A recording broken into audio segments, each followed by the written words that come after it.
nosso celular, no disco celular, e você vai abrir a sua aula de Juízes. Nós paramos no tema do livro, é a imagem de número 10, se não me engano. É isso?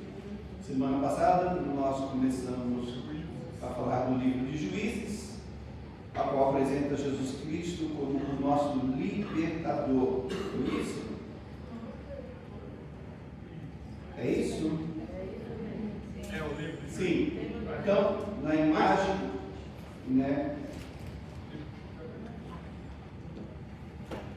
no livro de Juízes, temos como tema do livro, o tema do livro é apostasia e livramento. Esse é o assunto que o livro vai abordar, apostasia e livramento, mas o livro de Juízes apresenta o Senhor Jesus Cristo como o juiz libertador. Em todas as escrituras sagradas, nós vamos encontrar traços do Salvador, da pessoa de nosso Senhor e Salvador Jesus Cristo, porque toda a escritura sagrada, ela fala acerca de Jesus e do poder de Deus. Os versículos-chave desse livro está em Juízes 17, no versículo 6, naqueles dias não havia rei em Israel, cada um fazia o que parecia bem aos seus olhos. A lei já estava estabelecida naqueles dias, eles já tinham o Pentateuco, eles já tinham o sacerdócio estabelecido, eles já tinham sumo sacerdote naqueles dias, mas, incrível que pareça, por alguma razão, o sumo sacerdote naqueles dias não agia, não tinha influência nenhuma, não tinha poder nenhum sobre a nação. Dá-se a entender que o ministério levítico nesses dias estava sendo totalmente negligenciado. Poderia estar acontecendo os sacrifícios, poderia estar acontecendo os rituais, mas poderia tudo estar acontecendo de forma muito superficial e religiosa, porque se não fosse assim, as pessoas daqueles dias, do tempo dos juízes, não teriam se desviado do verdadeiro Deus, porque nesses dias era Deus no governo, era Deus reinando sobre o seu povo, mas para que isso acontecesse deveria ter alguém, um representante direto sobre a nação. E não foi o que aconteceu nos dias de Juízes. Por aqui nós entendemos que para que todo projeto dê certo, para que toda instituição caminhe, para que toda organização dê certo, é sempre essencial que haja o quê? Liderança. Sempre haja líderes, sempre haja pessoas com o propósito certo e correto para liderar, governar e assim por diante. As pessoas chaves: Otiniel, Eude, Débora, Gideão, Abimeleque, Jefté, Sansão e Dalila. Já vi uma irmã chamada Dalila. É melhor do que Laodiceia. Laodiceia era irmã de um pastor que eu conheci. Uma filha do pastor que eu conheci. A filha mais nova chamava Laodiceia. Meu Deus do céu, gente. Um também dá o nome de uma mulher de Deus de Dalila. Lugares chaves: Boquim, Jericó, Razor, colinas de Moré, Siquém, terra de Amon, Tiná, vale de Soreque, Gaza, cidade de Efraim, Dan e Gibeá. Características particulares do registro da Primeira Guerra Civil de Israel, capítulo 20, versículo 1 ao 17. Aqui é uma narrativa de Juízes, é uma narrativa de pleno caos. Cada um faz aquilo que pensa, cada um faz aquilo que bem entende, cada um faz aquilo que acha melhor ser feito. Ninguém consulta a Deus, ninguém busca a Deus, ninguém está aí com a lei de Deus, numa unidade entre as tribos de Israel, não há unidade entre os clãs de Israel, não há unidade na palavra, não há unidade na fé, absolutamente não há unidade em aspecto nenhum, e a situação fica tão feia, tão caótica, que eles acabam até mesmo guerreando entre eles. Acaba, na verdade, Israel contra Israel. De tão perdidos que eles estavam neles mesmos. O próximo quadro que nós vamos ver é o quadro que contém os 15 juízes sobre a nação de Israel. São 15 juízes, tá? Só que sobre o livro de juízes, ele tem 13, ok?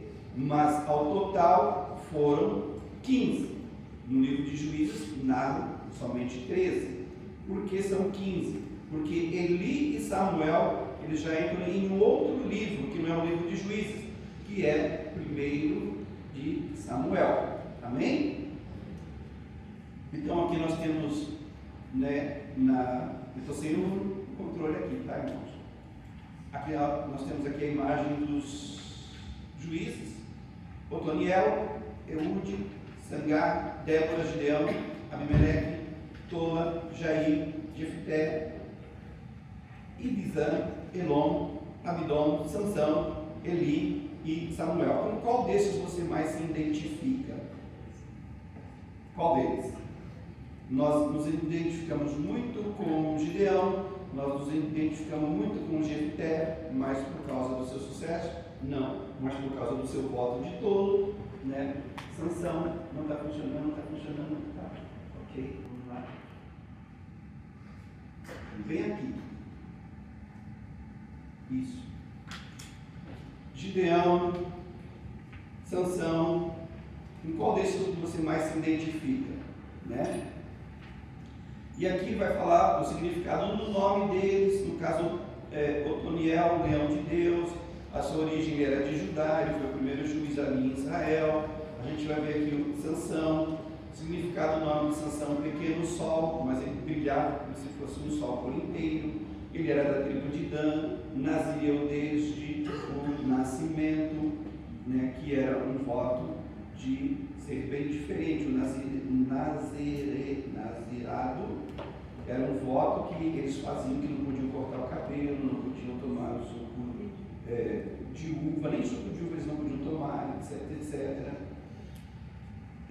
Depois nós vemos aqui que esses homens eram homens naturais da terra. Você pode perceber que eram homens comuns.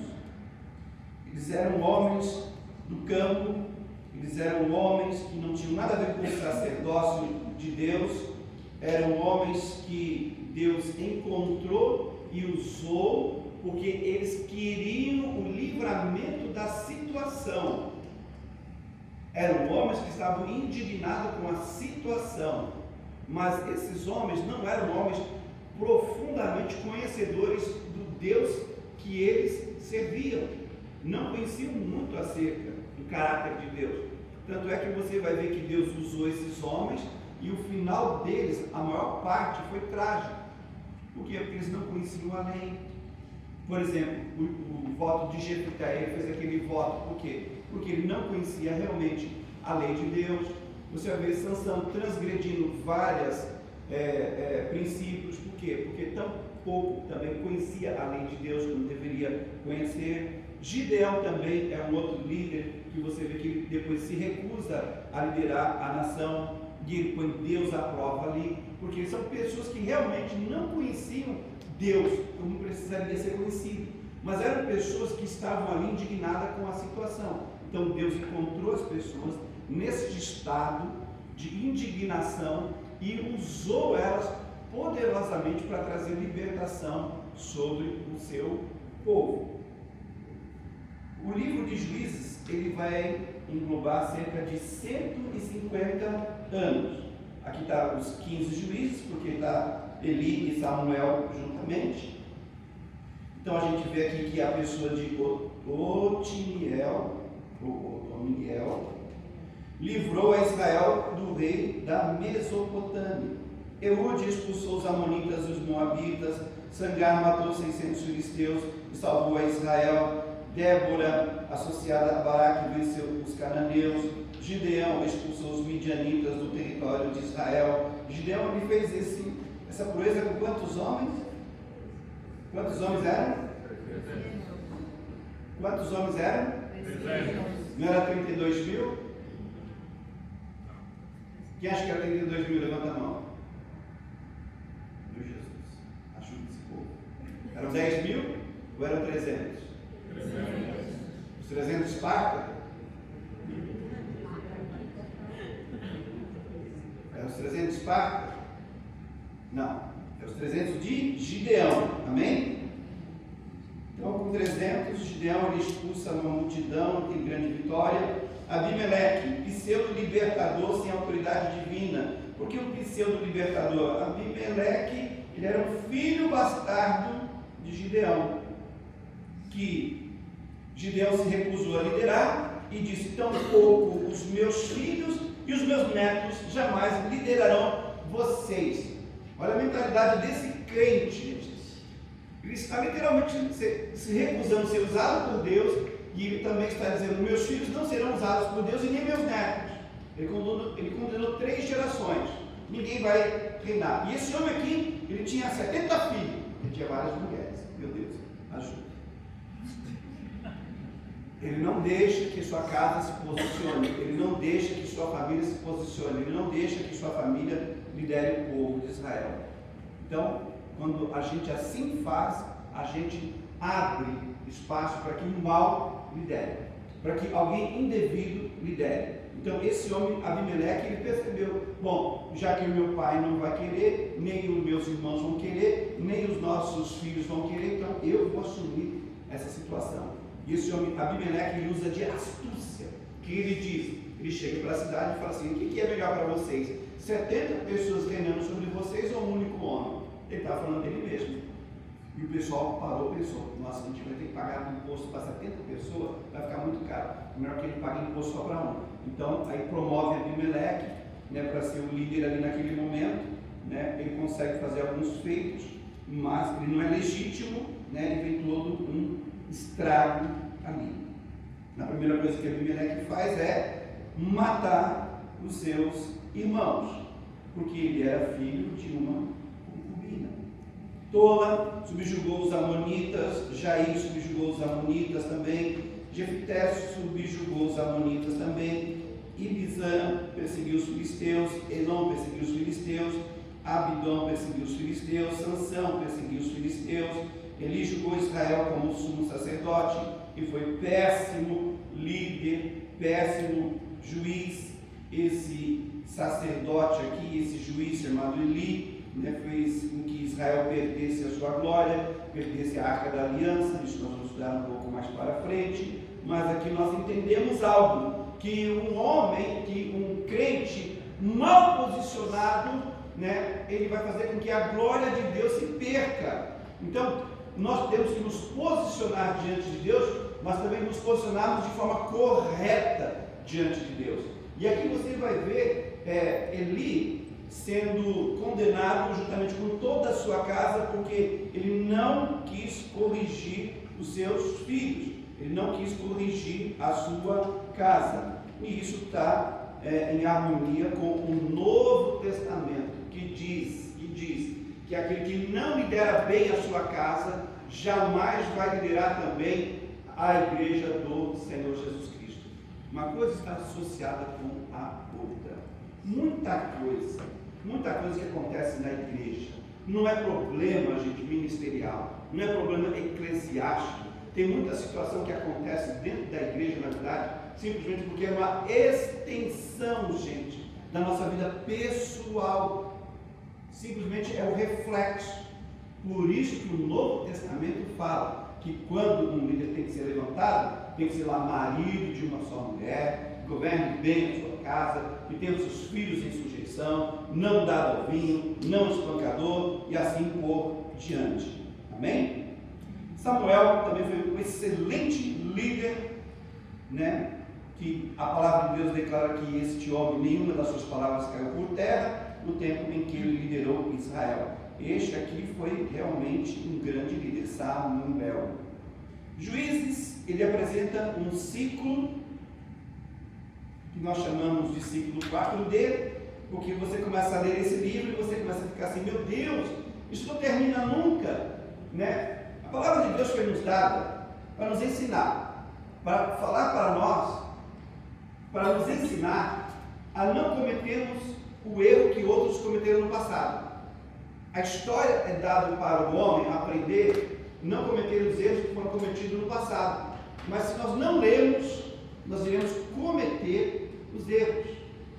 Por isso, a palavra de Deus foi nos dada, para que a gente possa ler, conhecer e entender que nós temos, todos nós temos a propensão, temos uma inclinação a cometer os mesmos erros que os nossos antepassados também cometeram. A gente muitas vezes lê aquela história tão ingênua, gente, de Gênesis, da queda do homem. A gente pensa assim: se eu tivesse lá, eu jamais iria cair naquela conversa.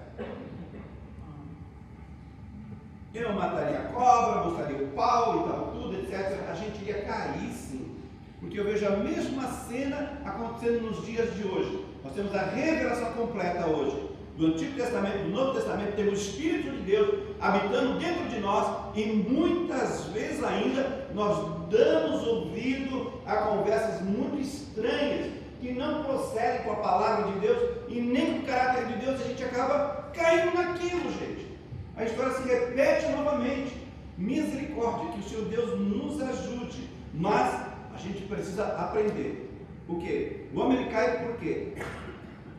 Porque Deus estava ausente, Deus não estava presente naquele momento. Isso nós precisamos aprender algo. A presença de Deus tem que ser constante na nossa vida. Constante. Quando a presença de Deus é constante na nossa vida, na hora que o mal se apresenta, na hora que o mal começa a falar na nossa mente, nos nossos ouvidos, nós imediatamente percebemos: isto é a voz do inimigo, isto é a voz da carne, arreda Satanás, sai daqui, em nome do Senhor Jesus. Assim era o nosso Senhor e Salvador Jesus Cristo.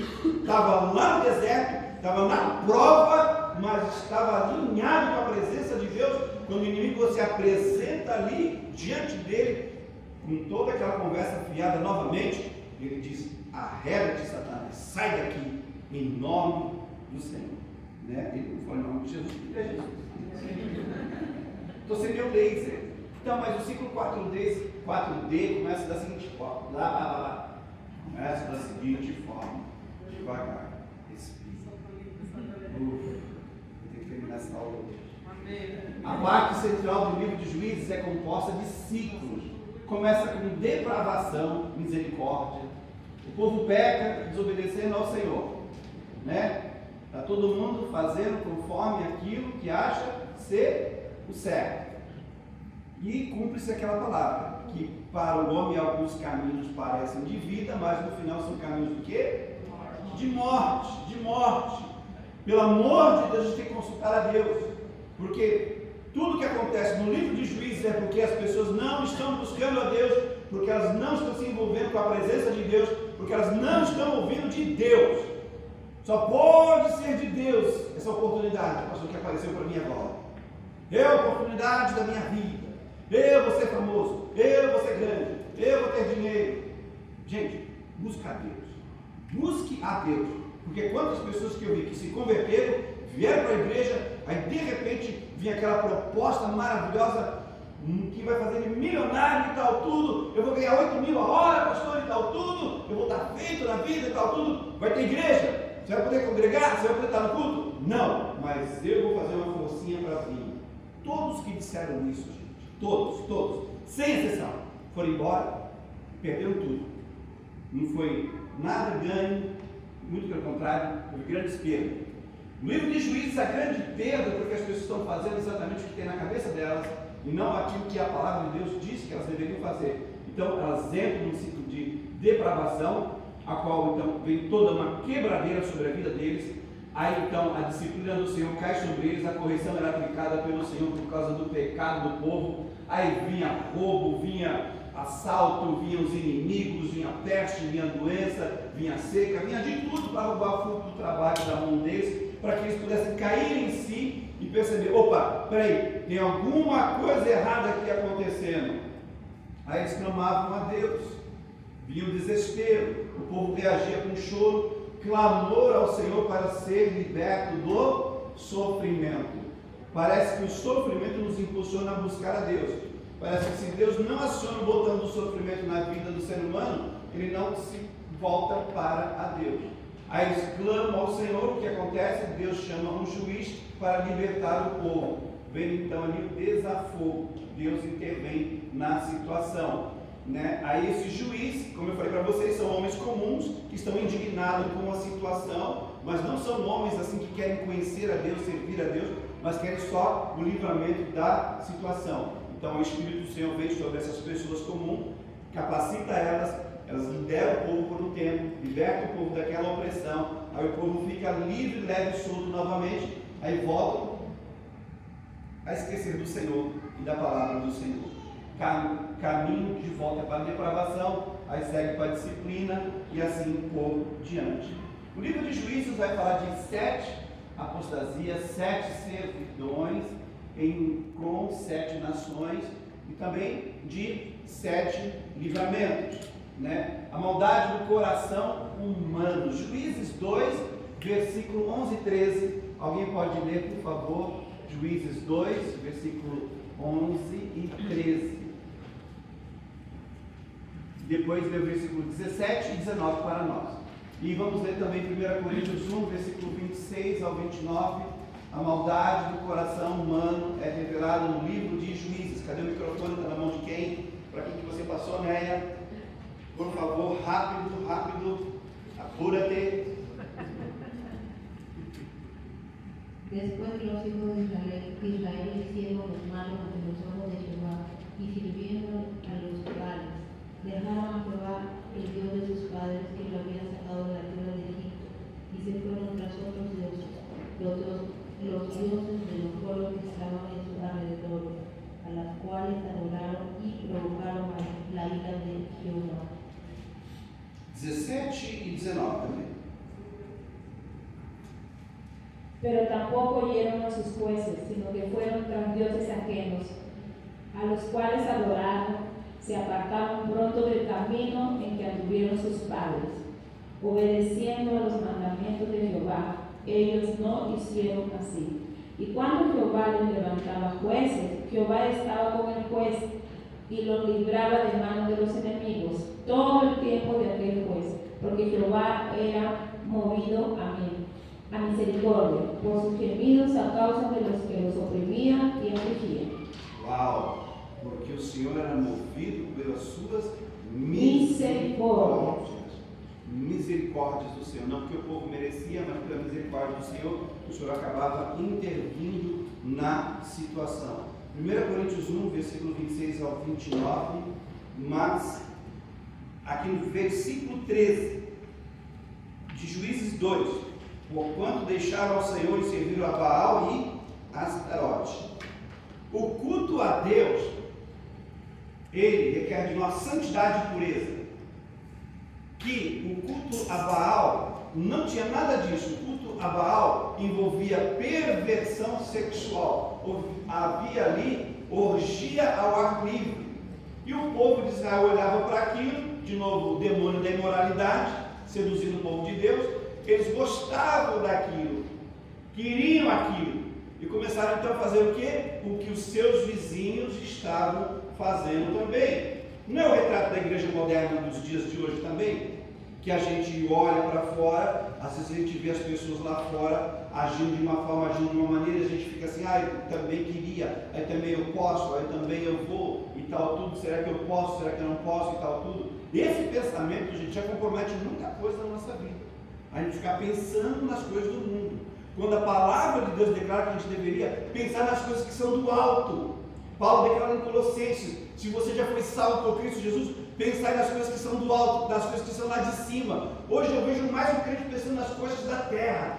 Eu vou ter isso, eu vou ter aquilo, eu vou morar lá em cima na cobertura, eu vou ter um submarino, eu vou ter não sei o que, um transatlântico. Você tem um delírio. Meu Deus, o crente ele pensava assim, eu quero hoje estar andando nas ruas de cristal, eu quero entrar na praça, eu quero ver meu nome no meio da vida. Meu Deus, a gente fica assim, eu quero ser rico nessa vida. Meu Deus, misericórdia, que o Senhor nos ajude, gente, a pensar nas coisas que são do alto. Amém? A gente pensa nas coisas do alto, e as coisas do alto descem à terra, e a terra então seria mudada e transformada. Era para ser assim, gente. Para a gente trazer o céu à terra, e não a gente ficar assim, meu Deus, eu quero viver nessa terra como o pessoal vive lá nos Emirados Árabes. Meu Jesus amado, nós somos ricos em Cristo Jesus, mais rico do que esse pessoal aí do petróleo. Eles não têm o Espírito de Deus, eles não conhecem Jesus, não tem o nome escrito no livro da vida. Você tem a eternidade já ao seu favor, eles não têm, nem com todo o dinheiro que eles podem comprar o petróleo do mundo, eles não podem o Espírito de Deus, e você tem, e você não é chamado de sheik, você não é chamado de lorde, mas você é chamado de filho de Deus. Pelo amor de Deus, tem um valor, gente, enorme. Cai em si, presta atenção. Jesus amado, tem gente aí vendendo a sua filiação por um prato de lentilha, gente, que o mundo está oferecendo. Pelo amor de Deus, vamos cair em si, gente, perceber que o céu tem muito mais coisas para nos dar. Amém? Aqui, gente, então, no versículo 13, eles deixaram o Senhor e serviram a Baal. No culto a Baal, eles acreditavam que se os seres humanos na terra tivessem muito sexo, muita depravação, muita orgia, eles iriam excitar o Deus Baal no céu. Olha a perversão. Eles se pegam na terra, se agarram ali, que nem animais, pensando que aquilo vai excitar o Deus Baal no céu, e Baal vai catar a Astarote, que é a mulher do Baal, e eles vão ter relação sexual, porque eles ficam excitados vendo o que os seres humanos estão fazendo na terra, e na hora que Deus Baal, ele ejacular, na hora que ele chegar ao clímax, cai a chuva sobre a terra. Porque as nações de Canaã pensavam que a chuva caindo sobre a terra era o sêmen do Deus Baal. Aí Israel olha para aquilo e eles falam assim: nossa, legal esse negócio, nós queremos sair também. Vamos lá, gente, a gente vai ter sexo de graça e tal, tudo, e chuva sobre a nossa terra também. Estamos dentro. Aí partiram para isso, gente. Deixaram o Deus verdadeiro. E depois comiam uma carne ainda assada lá no fogo, lá, né, do sacrifício de Baal. E qual é o resultado disso tudo, gente? Uma desgraça, uma miséria. O homem é movido por prazer, por ganância e assim por diante. 1 Coríntios 1, 26, 29. Por isso então que você vê que quando Baal entra na cultura judaica, é muito difícil arrancar essa coisa depois dos judeus. Só um cativeiro babilônico deu conta disso. 1 Coríntios 1, 26 ao 29, por favor. Hermanos, consideran su propio llamamiento. No muchos de ustedes son sabios, según criterios meramente humanos, ni son muchos los poderosos, ni muchos los de noble cuna.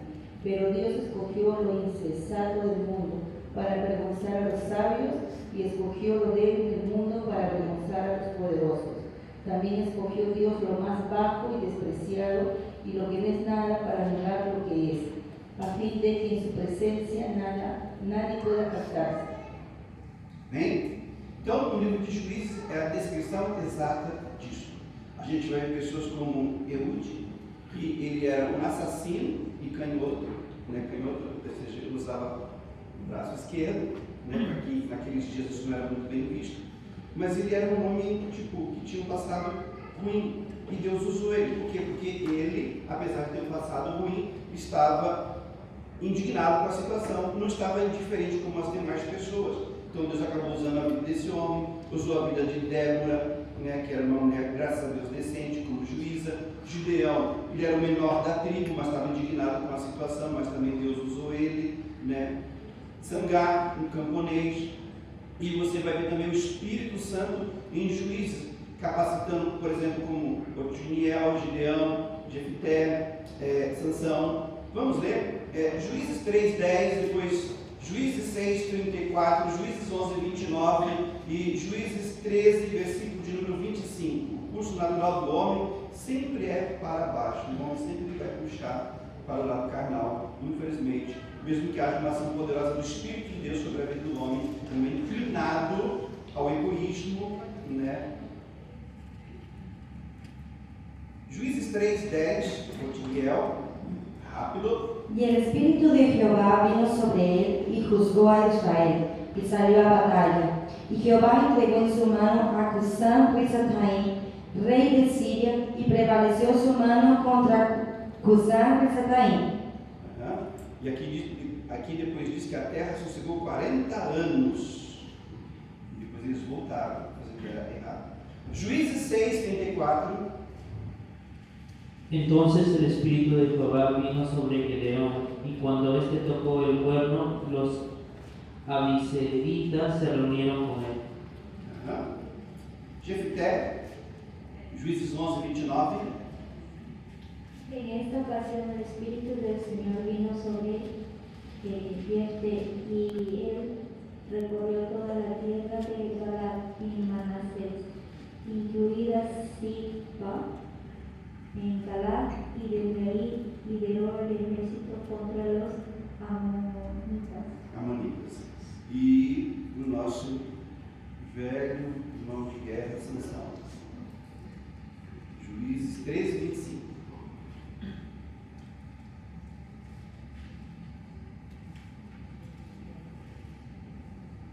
Juízes 13:25, cadê você, irmão? Y el Espíritu de Jehová comenzó a manifestarse en él y en el campamento de Dana, entre Sora y Estaol. Amém? Beerseba e Dan. Beerseba é o extremo sul de Israel e nessa época Dan é o extremo norte de Israel. Amém? Então a gente vê aqui quando o Espírito do Senhor ele via sobre a vida desses homens que eram normais, capacitava eles a fazerem coisas sobrenaturais. E quando o Espírito do Senhor se retirava sobre eles, então eles voltavam ao natural. E quando voltavam ao natural, o não conhecerem ao Senhor exatamente como deveriam conhecer, então eles faziam coisas absurdas, porque realmente eram pessoas simples, mas queriam o livramento da situação. Então Deus os capacitava, mas eles não conheciam o Senhor como deveriam conhecê-lo. Hoje nós temos uma grande vantagem: o Espírito do Senhor ele vem sobre nós e o Espírito do Senhor está sobre nós, nos capacitando em todo momento, em toda hora, em todo instante, para toda boa obra, irmãos. Amém? Amém. E aqui a gente vê o fracasso de Israel, onde acontece a primeira idolatria. Eles ficam ali 8 anos, gente. 8 anos, é muito tempo. 8 anos apanhando da situação. Juízes 3, versículo 7 ao 11, onde vai aparecer a pessoa de Otiniel. Ele livra o pessoal de Israel dos sírios, amorreus, dos heteus e dos ferezeus. 8 anos, gente. Eles tiveram que apanhar 8 anos para depois clamar ao Senhor, para Deus dar livramento a eles. E Deus vem dar o livramento a eles. Eles ficam em paz por um certo tempo. E a Bíblia vai dizer assim que eles tornam a fazer aquilo que era mal aos olhos do Senhor. Aí acontece de novo uma segunda apostasia, imoralidade e idolatria. Eles ficam agora 18 anos, irmãos, 18 anos debaixo de jugo. Juízes 3, versículo 12 ao 31, onde vai aparecer a pessoa de Eude e de Sangar. Eles vão trazer livramento agora sobre o povo moabita, levando os irmãos a lembrar que esses povos que estão oprimindo o povo de Deus, eles são numericamente inferiores, bem inferiores, só que eles estão arrebentando com o povo de Deus, gente. Por quê? Porque o povo de Deus está fora da presença de Deus, não há concordância, não há unidade, não há temor ao Senhor, há idolatria. Então eles acabam sendo destruídos, subjugados por seus vizinhos que são muito inferiores. 8 anos de servidão, 18 anos, gente, 18 anos é praticamente 2 décadas. Eles demoraram tudo isso para clamarem a Deus. E às vezes eu fico vendo um cenário desse parecido com o da igreja, que às vezes a gente vai defiando, a coisa vai ficando apertada, o camarada não vem para o culto de oração, ele não busca a Deus, ele continua ali naquele sofrimento, naquela penura, o casamento está definhando, a família está definhando, as coisas estão definhando, e o camarada fica ali dentro daquele definhamento, ele não se levanta para buscar a Deus, e vai apanhando da vida, e eu fico pensando, para quê? Para que ficar desse jeito? Se levanta, sabe? Se coloca na presença de Deus, toma posição, toma vergonha na cara, se arrepende do pecado, se consagra diante do Senhor, e o Senhor vai dar graça, vai dar vitória e vai dar livramento, e segue buscando ao Senhor e fazendo Ele conhecido. A gente não tem que ter Deus só para nós. A gente tem que ter Deus para nós e temos que ter Deus para dar para os outros também. A gente não pode ser egoísta dessa forma e dessa maneira. Deus te dá livramento para se glorificar o nome dele, para você chegar lá no Caixá, para você chegar lá na sua casa, na sua família e dar testemunho da obra maravilhosa que Jesus fez na tua vida. Se ele curou a tua unha, gente, que estava ali cheia de baiquim, aquela unha preta, sabe? Podre ali já. Curou ela, sarou. Faz o vídeo e posta, gente. Manda para sua família. Põe lá na internet, glorificando o Senhor. Aí o próximo passo, sabe o que Deus vai fazer? Vai começar a usar você para curar a unha encravada. Todo mundo que tem unha encravada, vem aqui na frente, vou orar por vocês. E vai desencravar e você vai voltar com a sua unha limpinha para casa. Eu creio, gente. Eu creio que Deus pode. Não tem gente aí que olha para acidente de ouro, isso é heresia, porque nunca isso aconteceu na Bíblia. Deus faz muito mais além daquilo que nós pedimos ou pensamos. Ah, que barbárie! Quer reduzir a soberania de Deus a uma teologia humana, ridícula. Nasceu esses dias e quer vir dizer que Deus pode, que Deus não pode fazer. Ele é Deus, não nós, gente. Nós somos o barro. Amém. E a gente fica implicando com Deus. Ah, porque o pastor estava orando lá na África, aí foi abrir a Bíblia, aí estava cheio de pérolas, não, estava cheio de joias. Ah, isso não é de Deus, porque nunca aconteceu. Ué! Em meu nome farão coisas maiores. Maiores. Aí falaram para o pastor lá na África, você não vai vender essas joias, não, porque isso vai dar muito dinheiro. E a igreja é pobrinha, gente, muito pobre. Ele falou assim, de jeito nenhum. Isso aqui não tem preço, não. Isso aqui veio do céu. Isso aqui veio da oração, isso aqui veio do clamor a Deus. Para que eu vou querer dinheiro? Isso aqui tem Deus. Olha a riqueza desse homem, gente. Olha a riqueza desse homem. Teve um pastor na África que ele disse assim, a nossa miséria é a nossa riqueza.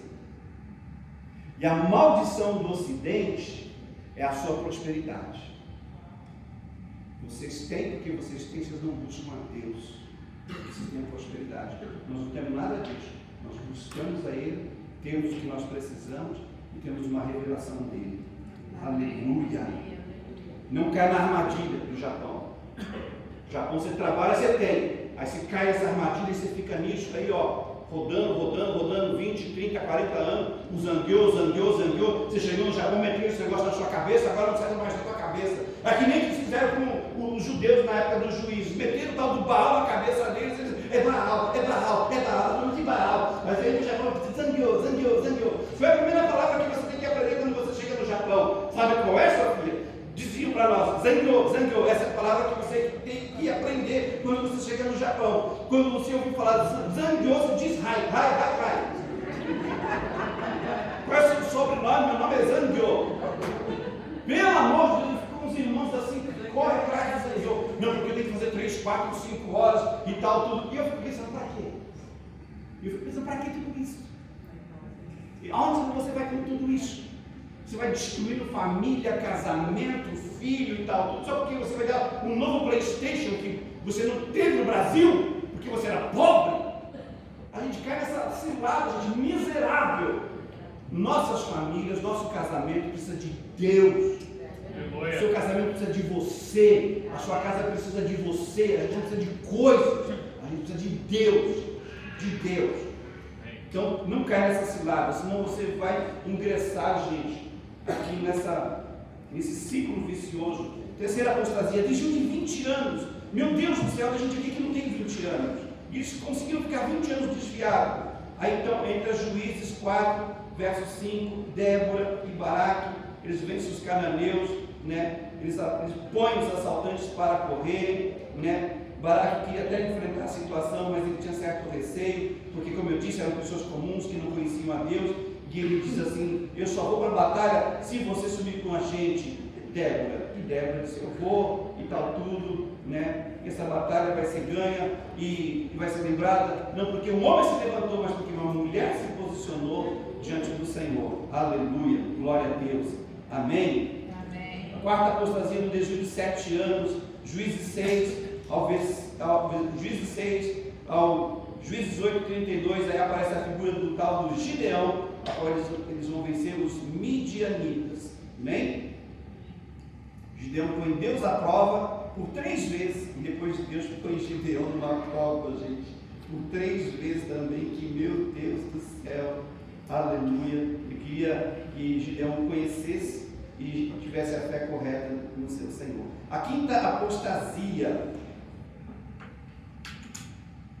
desvio e guerra civil. Agora o povo de Deus começa a lutar contra eles mesmos. Juízes 8, 33, capítulo 10 ao 5, Tola e Jair, né? E eles libertam Siquém e também com adoração a Baal por um tempo. Aqui você vê que o povo de Deus começa a guerrear até mesmo entre eles. É incrível.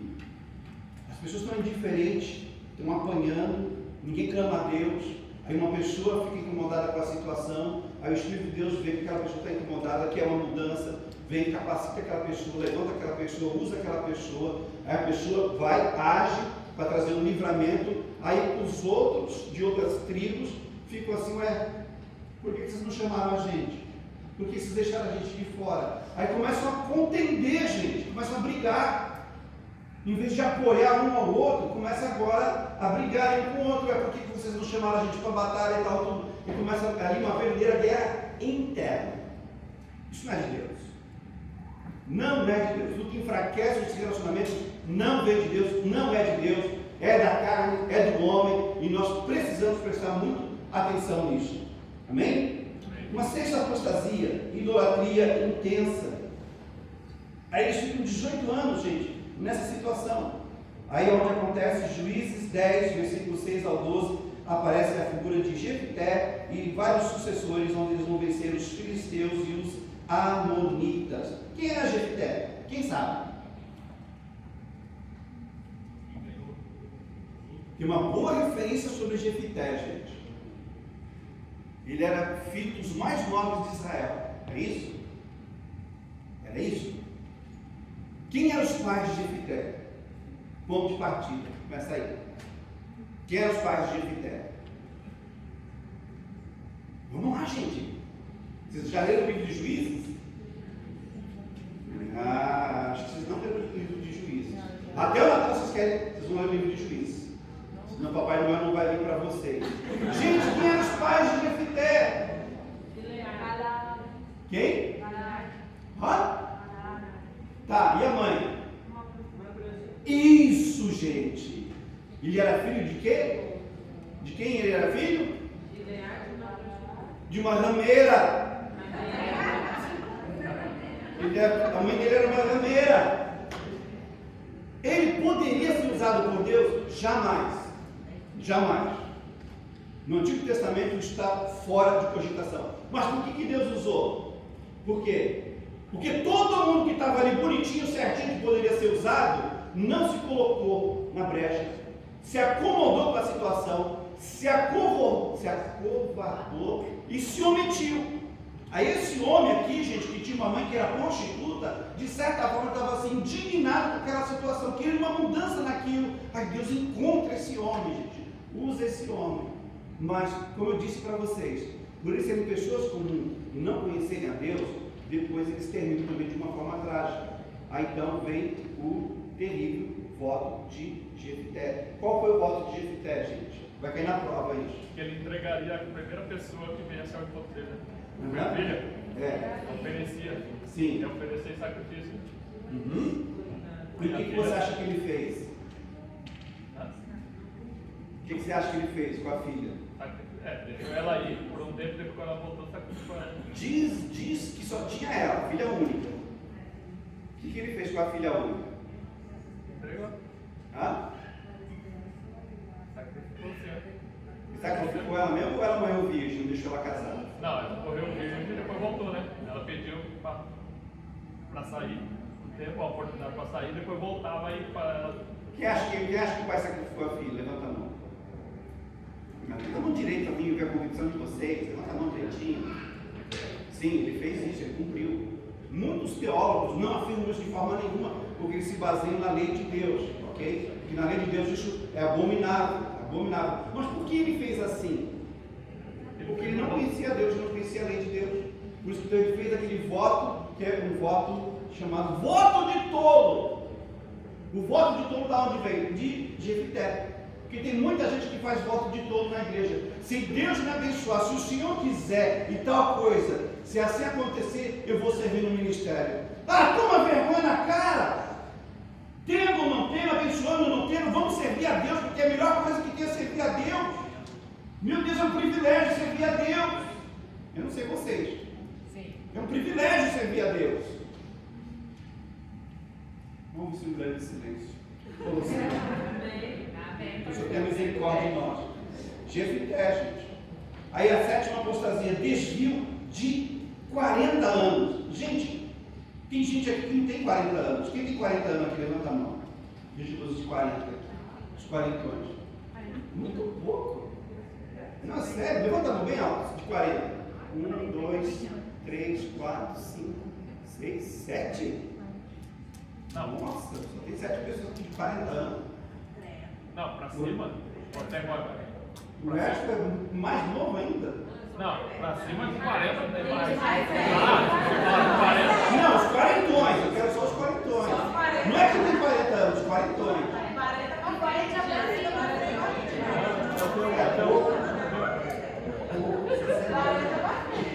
Gente, 40 anos de escravidão. 40 anos, gente, de servidão, gente. Misericórdia.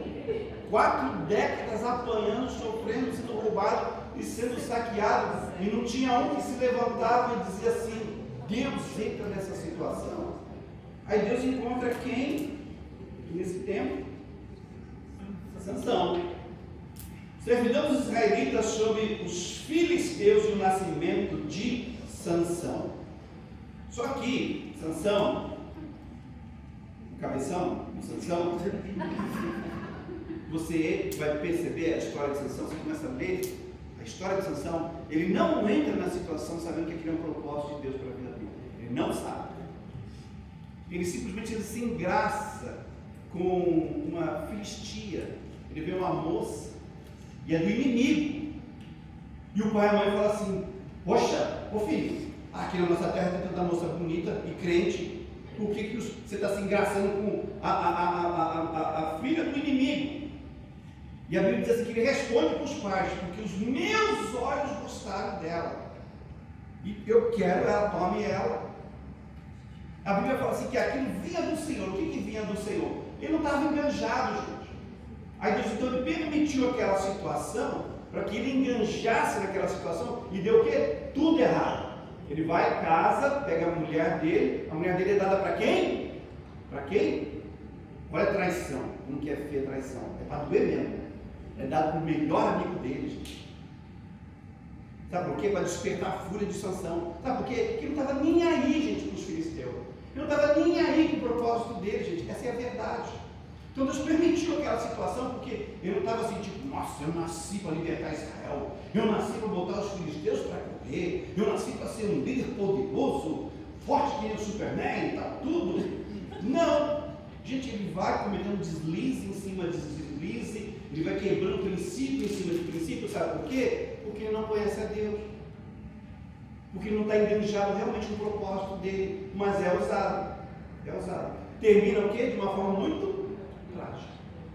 Os olhos que traíram ele é a primeira coisa que fazem quando pegam Sansão. Quando pegam Sansão, o que fazem? Furam os olhos do bichinho. Né? Quem fez Sansão dormir? Qual foi o ansiolítico que ele tomou? Qual era o nome do remédio? Qual era o nome da moça? Dalila. Onde que estava a cabecinha? No colinho dela. E ela fica cafuné na esperança dele. E o bocó de mola ali falando. E ele assim, acreditando. Ela no amor puro de Dalila por ela, até que ele vai e diz: se cortar minhas trancinhas aqui já era. Minha força. Sou nazireu. Posso cortar o cabelo. Só nazireu naquele tempo não podia cortar o cabelo. Hoje não tem mais voto de nazireu. O homem tem que cortar o cabelo. O homem tem que ter cabelo de homem. Entendeu? Amém? Amém. A Bíblia diz que tem diferença entre o homem e a mulher, gente. Até os K-pop usam cabelo curto, né, Sofia? Não é? Os K-pop tem tudo cabelo na reguinha. Tudo na reguinha, só usa batom. Meu Deus. Misericórdia. Vamos lá. A divisão do livro ela se dá em 3 partes. A primeira parte vai falar do contexto de Juízes, que está acontecendo numa época onde ainda não havia rei sobre Israel.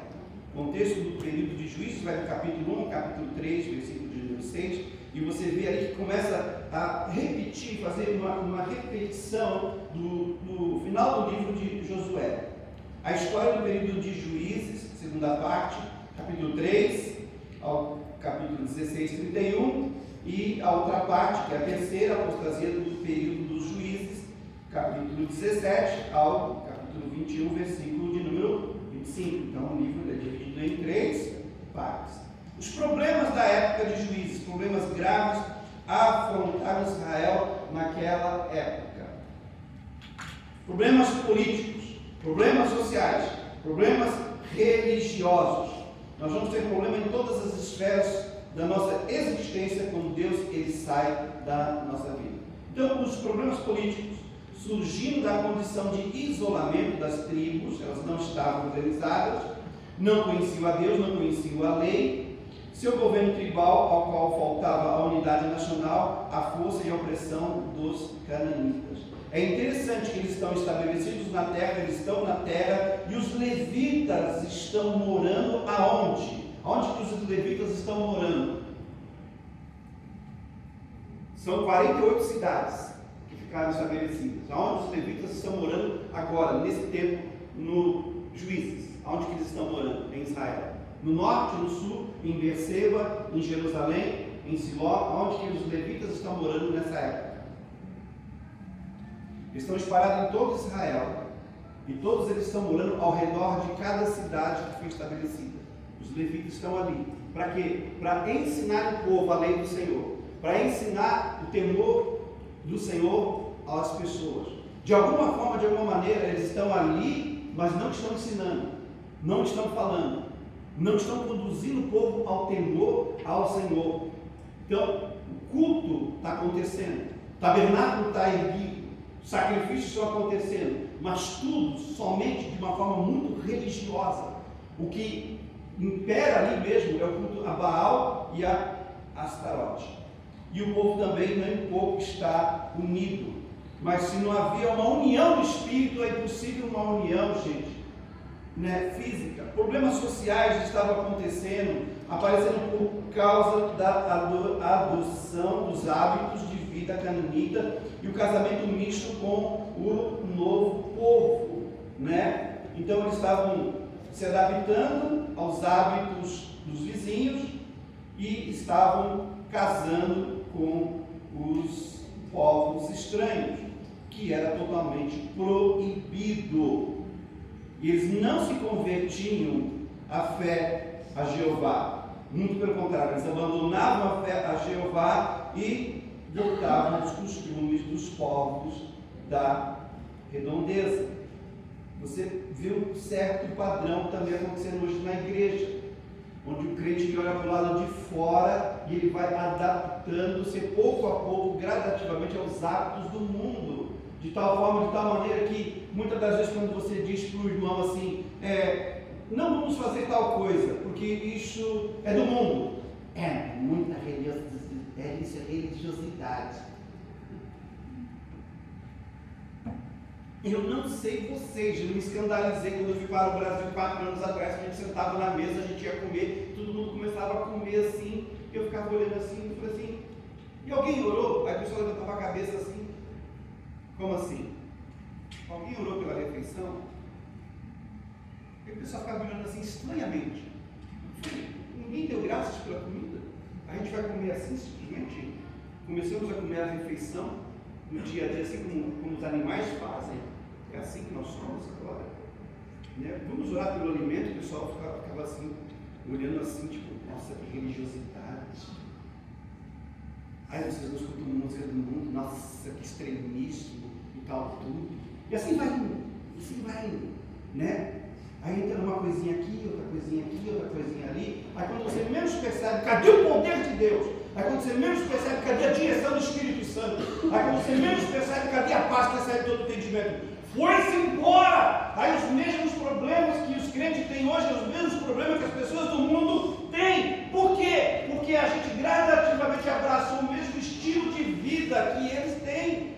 A gente assiste as mesmas coisas e tal, tudo. Tem crente hoje na igreja que ainda diz, vixe, Ave Maria, minha Nossa Senhora. Pelo amor de Deus, eu falo assim, irmão, você chegou quando na igreja? Bom tempo. Uau, por que você está com o nome de Baal ainda na sua boca? Jesus, queima ele. Misericórdia. Não, porque eu trabalho com os cananeus da terra, mas eles falam o nome de Baal todo dia, então está já na minha boca. Meu Deus do céu! Antigamente a gente trabalhava com as pessoas, a gente era tão crente raiz, que essas pessoas do mundo voltavam para casa dizendo assim, misericórdia, aleluia, glória a Deus, que o Senhor intervenha, a poder no sangue de Jesus. Você é crente? Não, mas eu trabalho com um monte deles. E os crentes todo dia falando, glória a Deus, aleluia, a festa quebrou, eles falam, aleluia, glória a Deus, vai sair de verde hoje, aleluia, vai ter sangue hoje, aleluia, tudo termina em culto para eles.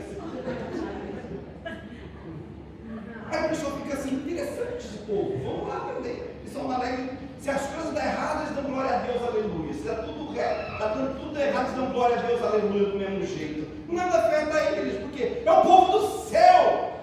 É o povo do céu, é o povo da terra. Pelo amor de Deus, gente, eu não sei vocês, gente.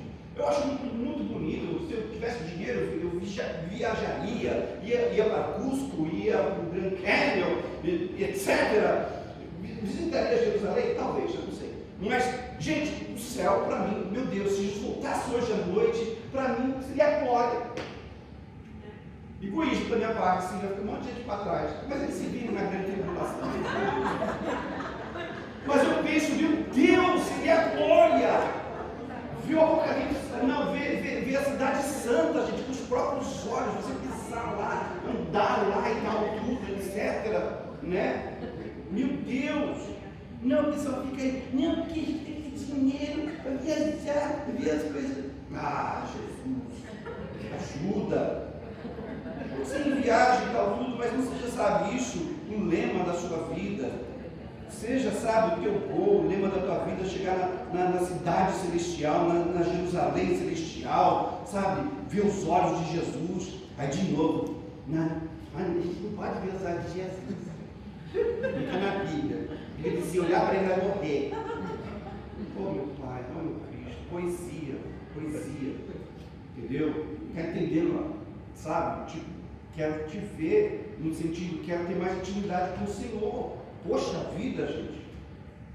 Sabe, esse legalismo do inferno, gente, não pode entrar na nossa vida. A gente tem que conhecer a palavra de Deus, sim, gente, mas, meu Deus, ela nos dá espaço para a gente se manifestar diante do Senhor, para a gente manifestar nossa afeição diante do Senhor, né? Meu Pai, ajuda. O seu lugar no canon, a Bíblia judaica. No canon judaico, Juízes é o segundo livro dos primeiros profetas. A Bíblia dele só tem 22 livros, mas é igual ao nosso, tá? Porque não está dividido que nem o nosso.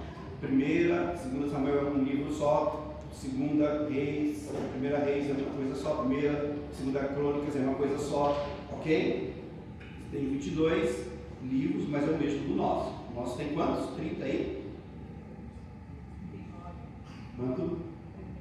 Velho Testamento. Velho Testamento tem quantos livros? Tem 39. Irmãos, me ajudem. Sim, o Novo Testamento tem 27. Vou reprovar vocês. Vocês Não, estão com vocês zero. caem na prova, Ninguém vai se você formar vai na ter lei. sete. Vocês não respondem esse negócio O aqui, Velho não. Testamento tem 39. E a Bíblia judaica tem quantos? 22. Igualzinho ao alfabeto judaico, 22 letras. Por isso que foi colocado dessa forma, para melhor facilitar eles. Em nosso canon, que é a nossa Bíblia, é o segundo dos livros históricos. É o segundo livro dos históricos. Qual é o primeiro? Qual é o primeiro livro dos históricos? Quem é? Josué ou Oséias, filho de Nun? Isso. Muito bem. Continua a história registrada em Josué, Josué o primeiro, e prepara o leitor para entender as narrativas dos livros de Samuel.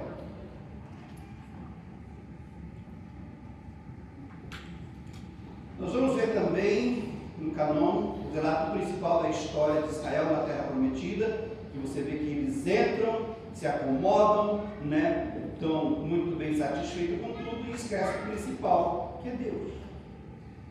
A morte de Josué aos tempos de Samuel, né? Essa transição, teologicamente revela o declínio espiritual e moral das tribos após se estabelecerem na Terra Prometida.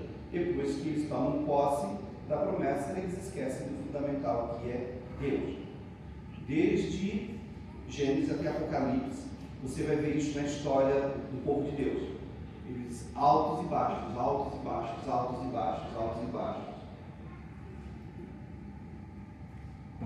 Por quê? Por quê? Por que altos e baixos? Porque sempre quando tiver algo concorrendo com a fé, sempre quando tiver algo disputando com a fé, você vai encontrar inconstância na vida da pessoa. Quando você encontrar uma pessoa inconstante, é porque ela tem algo na vida dela competindo com aquilo que é principal, que é primordial na vida dela. Por isso então, que ela não se posiciona, por isso que ela não se estabelece, por isso que ela nunca vai até o fim de algo, porque sempre tem alguma coisa concorrendo. Se tiver algo concorrendo com sua fé, vai ter a tendência de trazer a tua fé a um nível de apostasia. A Bíblia diz que a gente não pode servir dois deuses, não podemos servir dois senhores, não podemos ter duas coisas dentro de nós divididas. Ou uma hora você vai servir a um, ou uma hora você vai servir a outro. Ou uma hora você vai agradar a um, ou uma hora você vai desagradar a outro. Quando você tem dois conceitos dentro de você, uma hora isso vai aparecer, uma hora isso vai florescer dentro de você. Ou Deus é tudo na tua vida, ou Ele não é nada. Por isso que esse é o grande mandamento: amarás o Senhor teu Deus como com todo o teu ser, mente, entendimento, emoções, físico, com tudo que você tem. Porque se tiver alguma coisa em você dividida, isso vai botar a tua fé à prova e vai te levar a uma instabilidade. Então, quando você vem para o Senhor diz o que para você? A primeira coisa que você tem que renunciar é o quê? Você mesmo. Você mesmo. Negue-se a você mesmo. Essa é a coisa mais difícil hoje. Negue-se a você mesmo. Renuncie a você mesmo. Tome a tua cruz. Assuma a responsabilidade do Evangelho eterno. E depois disso você faz o quê? Segue para onde você quer? Você segue quem? Suas emoções, sua cabeça, sua mente? Você segue a Jesus. Amém? Para onde o Senhor está indo, Jesus? Para onde que o Senhor está indo hoje? Quero ir também. Me convidavam direto sexta-feira para tomar um gorau, para ir na disco. E eu dizia para eles assim: não, porque eu sou crente, eu não vou. Eu perguntava para eles assim: Jesus vai estar lá? E eles diziam assim: nós não sabemos. Eu não vou, se ele não está lá. Eu só vou onde Jesus está. Se ele estiver, eu vou. Se ele não estiver, eu não vou. Eles coçavam a cabeça e diziam assim: você é difícil, hein? Não é que eu sou difícil, eu só quero estar onde Jesus está. Porque onde Jesus está, eu tenho garantia que tudo vai dar certo. Porque eu já estive em vários lugares, 24 anos da minha vida, onde Jesus não estava com a mulher da minha vida e estava dando tudo errado. Ele estava se estapeando, ele estava ali se agredindo um ao outro, gente. E eu amava aquela garota. Não, mãe. Garota. Mas por alguma razão estava dando tudo errado. Por quê? Porque Jesus não estava lá. Jesus não estava na nossa vida. Jesus não estava naquela situação. Então não adiantava todas as melhores intenções do mundo. Irmão, põe isso na sua cabeça. Não adianta as melhores intenções do mundo. Se Jesus não está na tua vida, se Jesus não está na cena do teu coração, intenção nenhuma vai te ajudar. Não vai. Tem que ter Jesus como Senhor e Salvador da nossa vida e do nosso ser. Aí a coisa vai dar certo, gente. Com mulher no governo, com homem no governo, seja quem estiver no governo, Jesus na parada, tudo vai dar certo. Amém? Amém? A gente pode fazer uma música dessa tudo para os jovens, né? Jesus na parada. Jesus na parada. Jesus na parada, tudo vai dar certo. Né? Vai dar certo. Vai dar certo. Eu acho que eu tomei alguma coisa em casa. ficando com febre. Eu não sou Algo é assim. diferente. Vamos lá, o seu tema. É a história dos juízes, é a história de homens normais, homens comuns, que ficaram indignados com a situação e foram usados por Deus, abençoados por Deus, mas deveriam conhecê-lo como precisavam, e por causa disso não conseguiram dar continuidade ao legado. O livro de Juízes relata o governo de 13 juízes sobre Israel, desde a morte de Josué até os dias de Eli e Josué. Aqui ele já bagunçou tudo. Não é, gente, não tem 13 juízes. Se é 13 juízes no livro de Juízes, então aqui não entra Eli e Samuel. Concordam comigo? Porque Eli e Samuel vai aparecer só onde? Exatamente, em 1 Samuel, ok? Então no livro de Juízes só são 13, 15 com Eli e Samuel no livro de 1 Samuel, amém? Teologicamente falando, para ficar mais bonitinho, mais aceitável pelos acadêmicos, livro de Samuel, livro de Reis, livro de Crônicas. Então, teologicamente falando, bonitinho falando, seria o 1 de Samuel, o 2 de Samuel, o 1 de Reis, 2 de Reis, 1 de Crônicas, 2 de Crônicas, porque é livro, não é carta. Quando é carta, você fala 1ª Epístola de João, 2ª Epístola de João, 3ª Epístola de João. Sabe, gente? Grande coisa. Letra, entendeu? É porque os acadêmicos entortam os olhos, porque assim é livro, não é carta. Ai, Jesus. Deixa Deus usar a gente. Amém? Autoria e data. A autoria de Juízes é incerta, né? Eu gosto de botar dúvida em tudo. O próprio livro indica os seguintes limites cronológicos de sua composição. Letra A. Foi escrito depois da remoção da Arca de Siló, dos tempos de Eli e de Josué. Bem improvável. Lê para mim Juízes 18:31, alguém, por favor. Juízes 18:31. B. As referências frequentes do livro ao período dos juízes, com a declaração naqueles dias, que é uma expressão do passado, não havia rei em Israel. Sugere que o livro foi escrito no tempo da monarquia, porque fala-se de um tempo onde não havia, naqueles dias, rei em Israel. Né? Juízes 18:31, por favor. Ficaram com o ídolo feito por Mica durante todo o tempo em que o santuário de Deus esteve em Siló. O santuário de Deus estava em Siló. Então aí uma referência de que estava acontecendo naqueles dias. O santuário de Deus estava em Siló. Né? E fala que naqueles dias não havia rei em Israel. Juízes 17:6, Juízes 18:1, Juízes 19:1, Juízes 21 e 25, toda hora está dizendo que naqueles dias não havia rei em Israel. Naqueles dias não havia rei em Israel, e nos mesmos dias da tribo dos Danitas buscava para si herança, para habitar, porquanto até aquele dia em que as tribos de Israel lhe não havia caído em herança bastante sorte. Juízes 18, verso 1. Então, por 1, 2, 3, 4 vezes o livro afirma que naqueles dias não havia rei em Israel. Então, o fato se dá antes da monarquia. Mas quando foi exatamente escrito, né, essa é a dúvida. Letra C. Jerusalém ainda estava em poder dos jebuseus.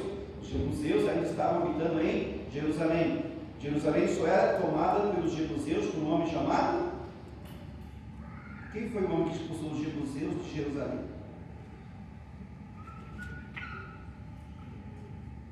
Quem foi?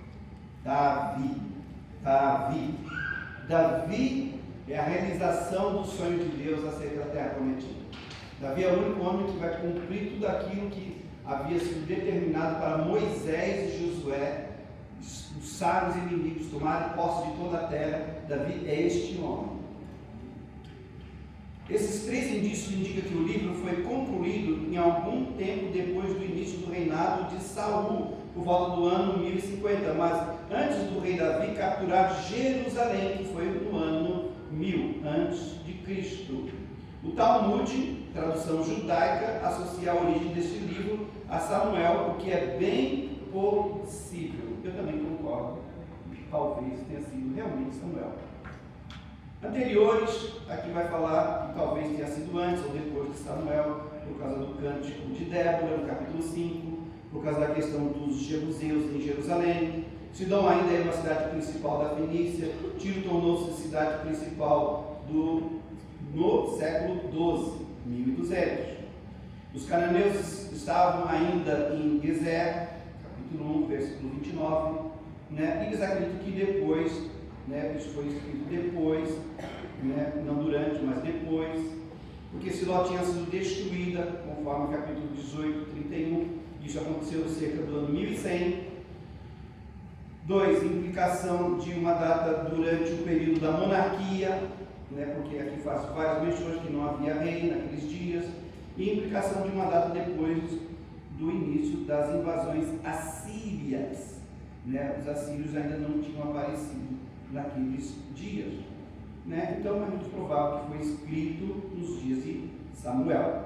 Ok? O Espírito Santo citado no livro de Juízes. O Espírito do Senhor veio sobre Otiniel.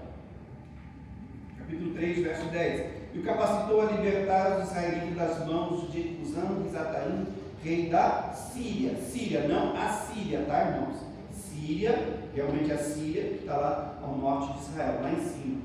Através da presença pessoal do Espírito do Senhor, Gideão, capítulo 6, 34, libertou o povo de Deus das mãos dos midianitas. Literalmente, o Espírito do Senhor revestiu a Gideão. Aqui está, o Espírito do Senhor se revestiu de Gideão, não seria esse. O Espírito do Senhor capacitou este líder escolhido por Deus e agiu através dele para implementar o ato salvífico do Senhor em benefício do seu povo. O Espírito do Senhor equipou Jefité, capítulo 11, 29. Alguém abre lá para mim, vamos ler algo sobre Jefité. Com habilidades de liderança no seu empreendimento militar contra os amonitas. A vitória de Jefité sobre os amonitas foi o ato de libertação do Senhor em benefício de Israel. O Espírito do Senhor capacitou Sansão e executar atos extraordinários. Ele começou a impelir Sansão para a sua carreira. Capítulo 13, 25. Juízes 11, 29. Alguém lê para mim, por favor? Então o Espírito do Senhor veio sobre Jefté. Ele atravessou Gileade e Manassés, e passando por Mispa de Gileade, foi até os filhos de Amon. Amém? O Espírito do Senhor se apoderou daquele homem capacitado.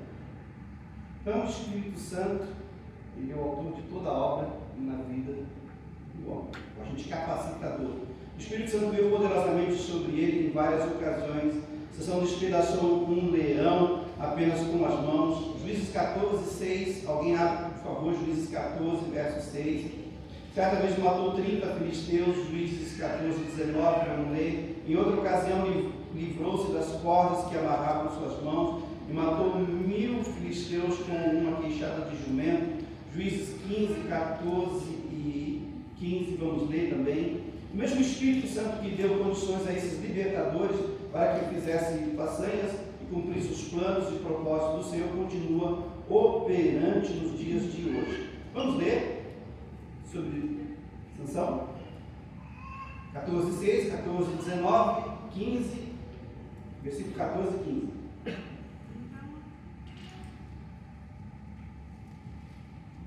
Então o Espírito do Senhor de tal maneira se afastou dele, que ele o rasgou como se rasga um cabrito, sem nada ter na mão. Todavia, nem o seu pai, nem a sua mãe deu saber o que fizer. Mais? Então o Espírito do Senhor apossou-se de Sansão. Ele desceu a Ascalon, matou 30 homens, pegou as suas roupas e as deu aos que tinham explicado o enigma. Depois, enfurecido, foi para a casa do seu pai. Ele era muito emotivo, né, gente? Sempre dominado pelas emoções. Já leu 15, 15 e 14. Quando ia chegando a Leí, os filisteus foram ao encontro dele aos gritos. Mas o Espírito do Senhor apossou-se dele. As cordas em seus braços se tornaram como fibra de linho queimada. Os laços caíram das suas mãos. Encontrando a carcaça de um jumento, pegou a queixada e com ela matou 1000 homens. Amém? Matou 1000 homens. E depois ele ficou sedento, dizia que iria morrer. Amou o Senhor e o Senhor abriu na terra a água que saciou a sua sede. Temos 10 imagens ali para falar, que não vai ser possível terminar isso aqui hoje. Semana que vem nós terminamos e nós entramos no livro de Ruth. Amém?